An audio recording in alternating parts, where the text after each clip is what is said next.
if we gotta go find people, work, because only half of the complement of 8 calls in sick one day, we can't afford to have people up there say, well, what do you want me to do today, director? What do you want me to do today, manager? Again, this is not what we're doing, and we're gonna vote for 8, knowing that it's gonna cost us $800,000? Councillor Parsons is pointing out that they have 8 operators for the trucks, but they want to hire 8 more as buffers or relief employees.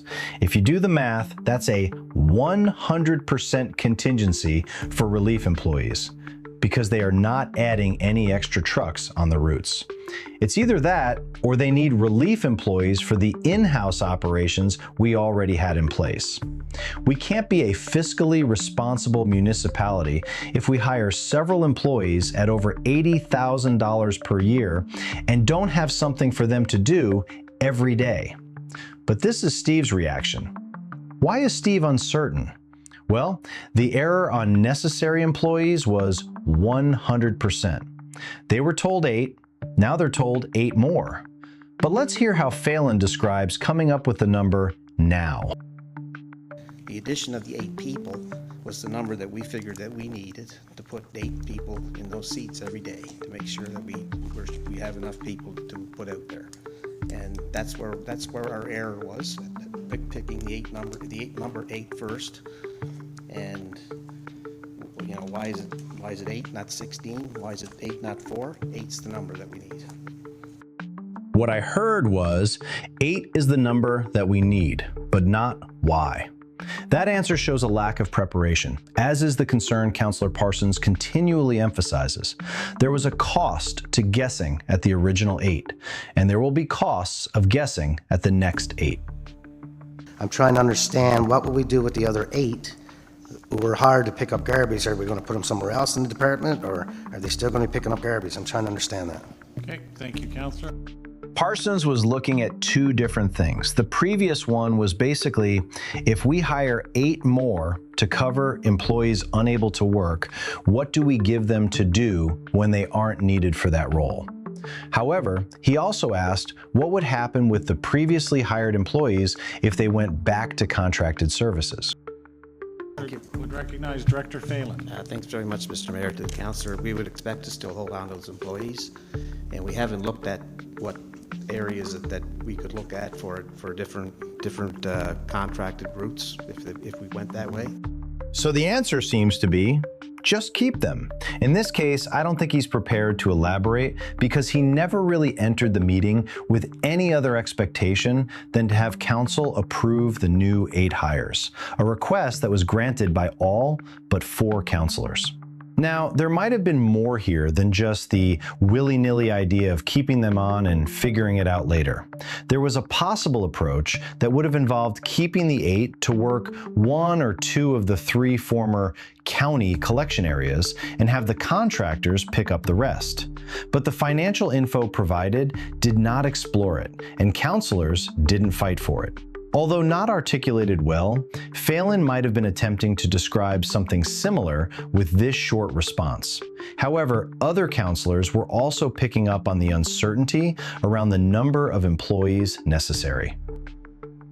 And also, I'm not concerned if the garbage is picked up by in-house people, by contractors, by aliens. It doesn't matter to me who's picking it up, but we have to do it right. And that's what we're not doing, and we can't be wasting our taxpayers' money by just guessing how we're going to fix it. We need to have some evidence base to fix the problem. Even Councillor O'Quinn, who voted to approve and seemingly intended to do so right out of the gate, essentially recognized that it needed explanation and offered one up himself, suggesting that they could help operate the trucks. The expensive trucks, designed to be efficient with 1 operator. While that's possible, it means that the employee cost associated with operating each truck doubles. They might get a little faster, but they'd become a lot more expensive.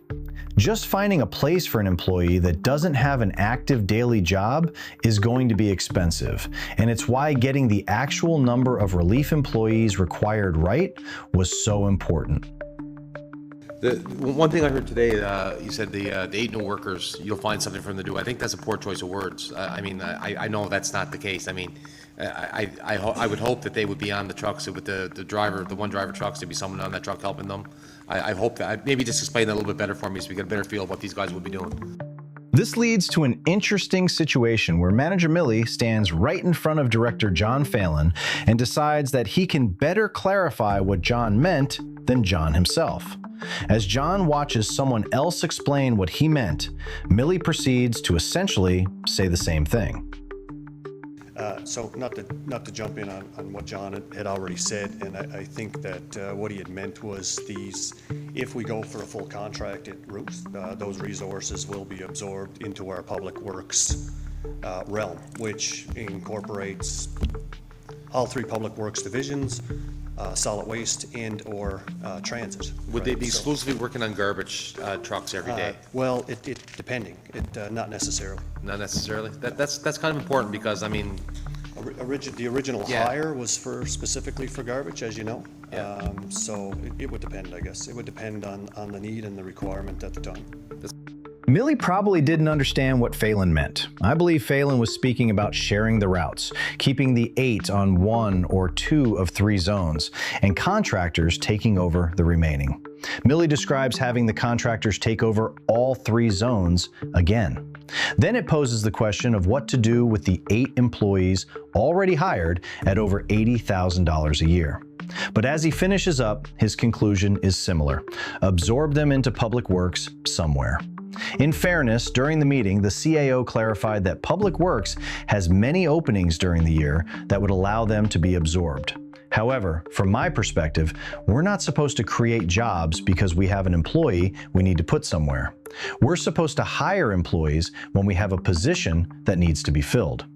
Prior to the CAO's interjection, the solicitor also decided maybe a basic lesson on human resources was in order for the council, director, and manager, and clarified with the following.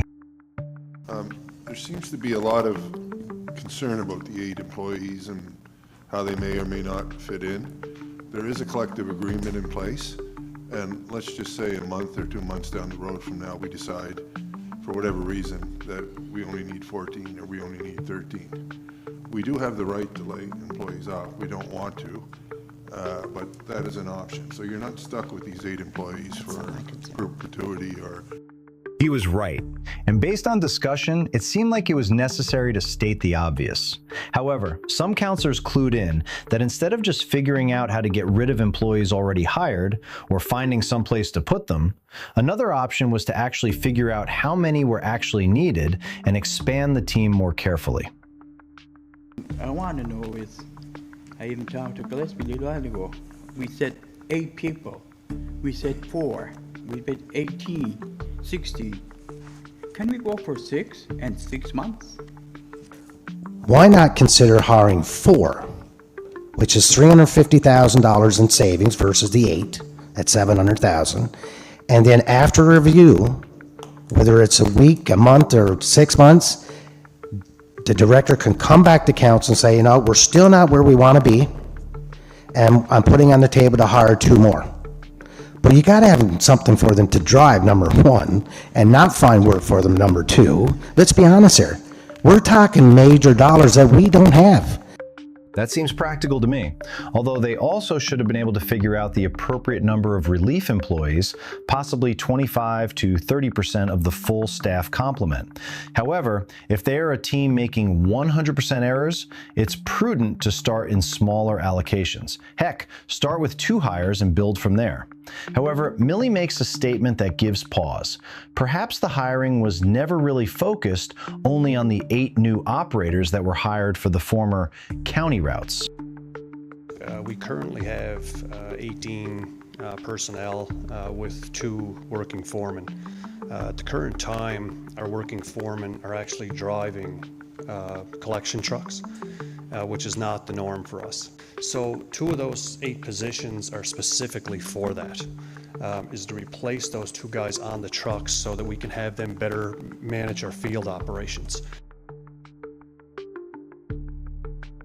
As the basic financial notes in October 2025 indicated, only one foreman was hired to take over the former county routes, along with 8 operators. So if Millie is saying that 2 of the next 8 hires are to get 2 foremen off the trucks, at least one of those foremen was from the urban part of Waste Collection Service, not the county.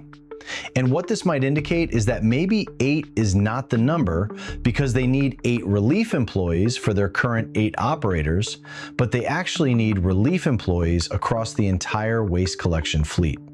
And if that's the case, they should be making that clear and explaining why that is the case now and it was not the case before. Are we seeing a situation within the solid waste department, as we saw in the police services, that a large number of employees are unable to return to work for extended periods? When they initially hired only 8 drivers for 8 trucks, if we presume that executives, managers, and HR were not all simultaneously oblivious to the fact that people sometimes get sick or take vacation days, we might infer that they felt they already had sufficient relief employees for the entire garbage collection fleet available to be shared and that no additional hires were necessary. Then that suddenly changed.